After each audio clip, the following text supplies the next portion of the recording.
The niger एक सम्मान जो कि दूसरा सबसे बड़ा सम्मान नाइजीरिया का है, उससे वहाँ के राष्ट्रपति टिनुबू ने प्रधानमंत्री को सम्मानित किया है। ये तस्वीरें नाइजीरिया के ओर से प्रधानमंत्री नरेंद्र मोदी को सम्मानित किए जाने के समय की हैं और प्रधानमंत्री ने इस सम्मान को देश के 140 करोड़ भारतीयों के सम्मान के तौर पर बताया है। और ये बेहद महत्वपूर्ण नाइजीरिया के द्वारा जब प्रधानमंत्री नरेंद्र मोदी को सम्मानित किया गया है इस सम्मान से, और the grand commander of the order of the niger सम्मान से एक सर्वोच्च सम्मान के तौर पर, एक बेहद प्रतिष्ठित सम्मान के तौर पर इससे पहले 1969 में क्वीन एलिजाबेथ को सम्मानित किया गया था। उसके बाद से प्रधानमंत्री नरेंद्र मोदी ही एक ऐसे नेता हैं जिनको इस सम्मान से सम्मानित किया गया है। तो अपने आप में दिखाता है कि एक वैश्विक नेता के तौर पर प्रधानमंत्री नरेंद्र मोदी की मौजूदगी, स्वीकार्यता लगातार बढ़ती हुई, और ये 17वां एक ऐसा अंतर्राष्ट्रीय पुरस्कार है, एक सर्वोच्च पुरस्कार के तौर पर तमाम देशों के द्वारा जो कि प्रधानमंत्री को दिया गया है। इससे पहले 16 अन्य ऐसे पुरस्कारों से प्रधानमंत्री नरेंद्र मोदी को दुनिया के अलग अलग देशों के द्वारा नवाजा जा चुका है। और नाइजीरिया के द्वारा the grand commander of the order of the niger सम्मान से प्रधानमंत्री नरेंद्र मोदी को सम्मानित किया गया। प्रधानमंत्री के नाइजीरिया पहुंचने पर ही इस सम्मान को देने की घोषणा की गई थी, और इस घोषणा के साथ ही एक तरीके से भारत और नाइजीरिया के संबंधों में एक नई ऊंचाई देखने को मिली। और प्रधानमंत्री नरेंद्र मोदी के दोनों देशों के बीच के संबंधों को व्यक्तिगत तौर से आगे बढ़ाने पर उनकी कोशिश को एक तरीके से देखा जा सकता है।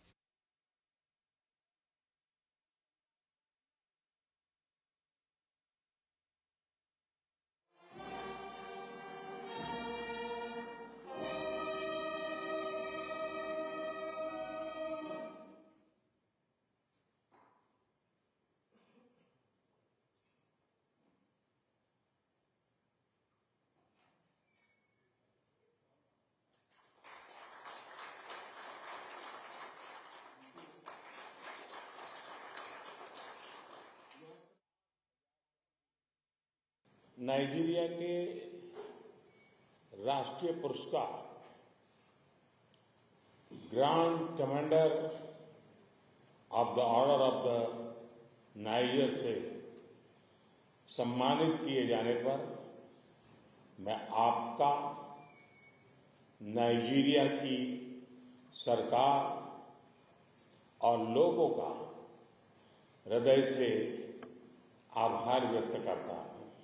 मैं इस सम्मान को विनम्रता और आदर भाव से स्वीकार करता हूं, और इस सम्मान को 140 करोड़ भारतवासियों और भारत नाइजीरिया की गहरी मित्रता को समर्पित करता हूं। यह सम्मान हमें भारत और नाइजीरिया के बीच स्ट्रैटेजिक पार्टनरशिप को नई ऊंचाई पर ले जाने के लिए प्रेरित करता रहेगा। फ्रेंड्स, भारत और नाइजीरिया के संबंध आपसी सहयोग, सद्भाव और परस्पर सम्मान पर आधारित है। दो वाइब्रेंट डेमोक्रेसीज और डायनेमिक इकोनॉमीज के रूप में हम मिलकर दोनों देशों के लोगों की भलाई के लिए काम करते रहे हैं। दोनों देशों में सामाजिक और सांस्कृतिक विविधता हमारी पहचान है, हमारी ताकत है।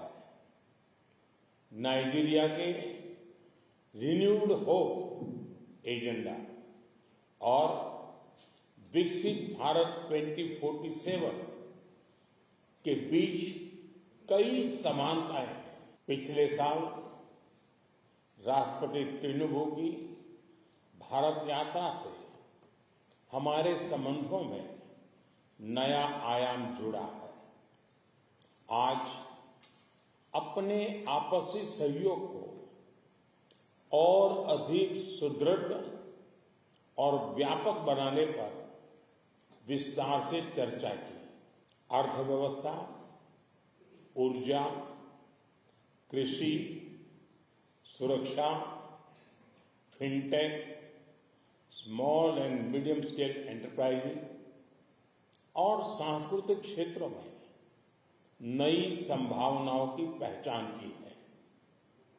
एक करीबी और विश्वसनीय पार्टनर के रूप में नाइजीरिया के लोगों की आवश्यकताओं के अनुरूप स्किल डेवलपमेंट और कैपेसिटी बिल्डिंग पर विशेष रूप से बल दिया जाएगा। नाइजीरिया में रहने वाले 60,000 से अधिक भारतीय समुदाय हमारे संबंधों में अहम कड़ी है। उनकी देखभाल के लिए मैं राष्ट्रपति टिनुबू और उनकी सरकार का हार्दिक आभार व्यक्त करता हूं।